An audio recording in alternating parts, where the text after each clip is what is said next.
क्रूर औरंगजेब के महिमा मंडन पर कल महाराष्ट्र में शुरू हुआ हंगामा अब उत्तर प्रदेश तक पहुंच गया है। सपा विधायक अबू आजमी ने औरंगजेब को महान बताया था। अब इस पूरी कहानी में अखिलेश यादव और सीएम योगी आदित्यनाथ की भी एंट्री हो गई। और सीएम योगी तो आजकल मुख्यमंत्री के साथ साथ डॉक्टर के रोल में भी दिख रहे हैं, जो कायदे से सनातन विरोधियों का इलाज कर दे रहे हैं। ऐसे लोगों को आज योगी आदित्यनाथ ने खुला अल्टीमेटम भी दे दिया। यूपी विधानसभा में बोलते हुए योगी आदित्यनाथ इस इकोसिस्टम पर फायर हो गए। सीएम योगी ने कहा कि दुनिया ने महाकुंभ के चमत्कार को देखा है और समाजवादी पार्टी ने औरंगजेब को अपना मॉडल बनाया। योगी आदित्यनाथ ने औरंगजेब का महिमा मंडन करने वाले समाजवादी पार्टी के नेता और अखिलेश यादव के करीबी अबू आजमी को अपने स्टाइल में इलाज करने की धमकी भी दे दी, वार्निंग भी दे दी एक तरीके से। सुनिए अबू आजमी पर योगी आदित्यनाथ ने क्या कहा। फिर इकोनॉमी के महाकुंभ मॉडल की भी बात होगी। साथ ही यह भी बताएंगे कि कैसे पीएम मोदी गरीबों के पैसे बचाने में जुटे हैं। ये समाजवादी पार्टी का नेता, आपका विधायक घोषणा करो ना, उस कमबख्त को निकालो पार्टी से और उसको एक बार यूपी भेज दीजिए, बाकी उपचार हम अपने आप करवा लेंगे। जो व्यक्ति छत्रपति शिवाजी महाराज की परंपरा पर गौरव की अनुभूति करने की बजाय लज्जा महसूस कर रहा हो और औरंगजेब को अपना नायक मान रहा हो, क्या उसको भारत के अंदर रहने का अधिकार होना चाहिए क्या? और समाजवादी पार्टी को इसका जवाब देना चाहिए। योगी कह रहे हैं कि अबू आजमी को भेजो मेरे पास, मैं कर देता हूं इलाज। यह मोदी और योगी की सनातनियों को एकजुट करने की मुहिम का ही असर है कि औरंगजेब को महान बताने वाले महाराष्ट्र के सपा विधायक अबू आजमी की हालत पतली हो गई। महाराष्ट्र में सदन से लेकर सड़क तक अबू आजमी के खिलाफ मोर्चा खुल गया है। लोग औरंगजेब पर दिए अबू आजमी के बयान को छत्रपति शिवाजी महाराज का अपमान बता रहे हैं और अबू आजमी के पोस्टर पर जूते मार रहे हैं। इस सब के बीच अबू आजमी अपने बयान पर माफी मांगते फिर रहे हैं, लेकिन उन्हें माफी मिल नहीं रही। उल्टा अबू आजमी पर विधायकी रद्द होने का खतरा मंडराने लगा है। आज भी महाराष्ट्र विधानसभा में अबू आजमी के बयान पर हंगामा हुआ। इस हंगामे के बीच अबू आजमी को पूरे बजट सत्र से सस्पेंड करने का प्रस्ताव पारित हो गया और उनके विधानसभा परिसर में एंट्री पर भी बैन लग गया। सुनिए अपने ऊपर हुई कार्रवाई पर अबू आजमी क्या कह रहे हैं, फिर अखिलेश यादव कैसे इस मामले में एंट्री करके औरंगजेब प्रेमी विधायक की ढाल बन गए, यह भी दिखाऊंगा। असेंबली चले इसलिए मैंने अपनी कही हुई बातों को वापस लेने की बात कर दिया। मैंने कोई गलत बात तो किया नहीं था, लेकिन उसके बाद भी कि ये सब जो बाउंडर चल रहा है, जो असेंबली रोकी जा रही है, असेंबली चले और बजट सेशन में कम से कम कुछ काम हो। कारपोरेशन इलेक्शन पिछले 3 साल से हुआ नहीं है, गलियां खराब पड़ी हैं, बहुत सारे काम रुके हुए हैं। इसलिए मैंने अपनी उन बातों को जो मैंने असेंबली में बाहर कहा था उसको मैंने वापस भी लिया है, लेकिन उसके बाद भी सस्पेंड किया गया। अबू आजमी तो शायद ये समझ चुके हैं कि भले ही उनके दिल में औरंगजेब बसा है, लेकिन वो छत्रपति शिवाजी महाराज की अनदेखी नहीं कर सकते। इस तस्वीर को देखिए। जब विधानसभा से सस्पेंड होने के बाद अबू आजमी ने सोशल मीडिया पर अपना पहला वीडियो शेयर किया तो अबू आजमी के बैकग्राउंड में छत्रपति शिवाजी महाराज की तस्वीर लगी हुई नजर आई। और अब अबू आजमी औरंगजेब पर दिए बयान के लिए इतिहासकारों को दोषी ठहराने में जुटे हैं। पता नहीं अबू आजमी ने कौन सा इतिहास पढ़ा है, जबकि कल ही आपको पाठशाला में औरंगजेब की क्रूरता का पूरा इतिहास हमने बताया। सुनिए अपने बयान की सफाई में अबू आजमी क्या कह रहे हैं। ऐसा है कि मैं उस वक्त जिंदा नहीं था, मैंने अपनी आंखों से तो देखा नहीं है। मैं तो वही बोलूंगा जो हिस्ट्री में लिखा हुआ है।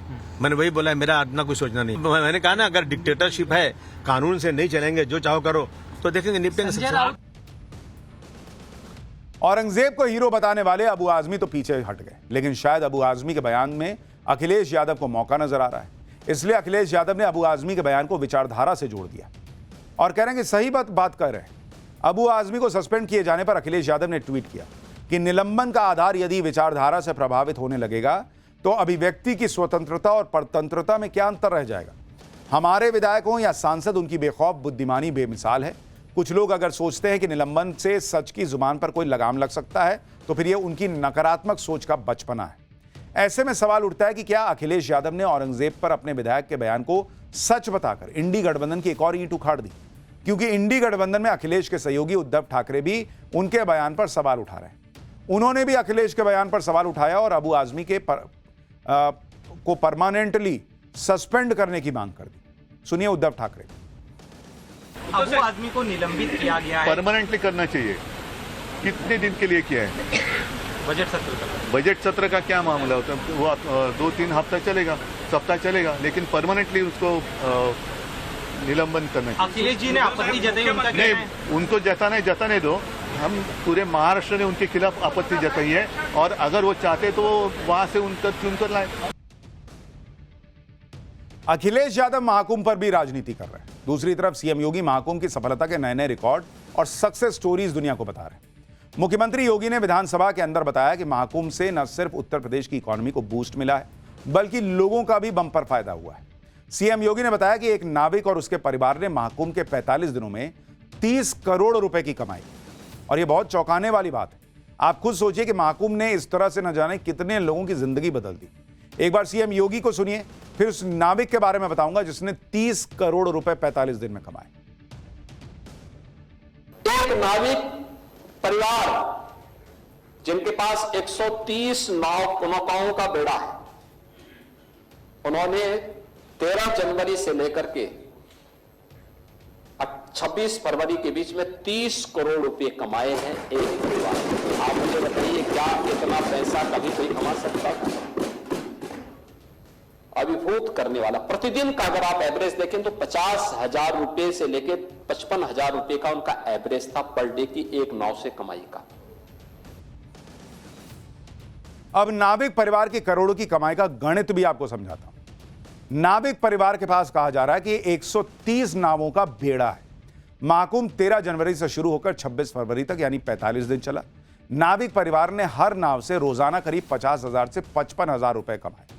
ऐसे में अगर 45 दिनों में 130 नावों की कमाई जोड़ें तो ये 29 करोड़ 25 लाख से 32 करोड़ 17 लाख रुपए के करीब पहुंच जाती। महाकुंभ से हुई इस कमाई से प्रयागराज का नाविक परिवार गदगद है। वो भर भर कर पीएम मोदी और सीएम योगी को आशीर्वाद दे रहा है। कह रहा है कि आगे भी अगर मोदी योगी बने रहेंगे तो वो आगे बढ़ते रहेंगे। सुनिए एक बार।